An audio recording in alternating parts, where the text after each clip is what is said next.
Scholarship prank. So ayan po, magandang araw po sa inyong lahat. Ako nga po pala si Aljanel Teruel, 22 years old, nakatira sa Binangonan, Rizal.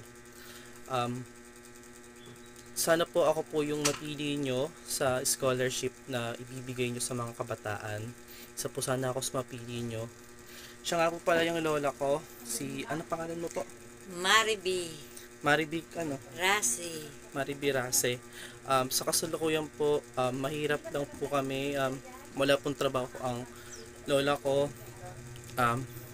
Nung Labandera ang lola ko. ay labandera po ang lola ko. Ang lola ko po ay nung dalaga po siya, dati po siya nagpopok-pok. Ang gagawin. Ayun nga doon, kailangan. Gago. Ayan na. Gagawin mo pa Ay, tanga. Bilisan mo Sira ulo. na. Bilisan mo. pokpok? Ayan, ay. Magsisira yung video natin. Puta ang ina mo ka. Paano Ay, bibigyan gago. tayo? Ano pukpok? Iba na Sira lang. ulo. Iba na lang. Iba na lang. Baka sapak-sapak. Huwag ka maingay, Lamaribish. Aray. Ako, wag mo pag-aaningin. Ay, Gago. ang Pukpok sakit. pa ha. Gago. Sira ulo. Ibang iba na lang. Tarantado. Parang kakawaan tayo eh. Ay, sira ulo. Eh, bakit sinasabi mong pukpok? Hindi na nga, kunyari. Tarantado. Ibang trabaho na lang. Ay, gago. Yan.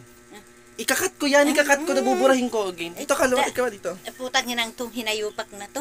Ako pinaglulolo ko nito. Umano ka na dito, konti lang. Putang ina to. Yan. Magandang hapon po sa inyong lahat. So ayun po, ang lola ko po ay labandera. Putang ina yung hinayupak na to. Ang gago. Ang lola ko po ay labandera po. Sa kasulukuyan po marami po siyang naging anak. Yung nanay ko po ang isa sa mga naging anak niya. Siya po ay may diferensya na po sa pag-iisip. Gagong hanimari. Tarantado hanimari.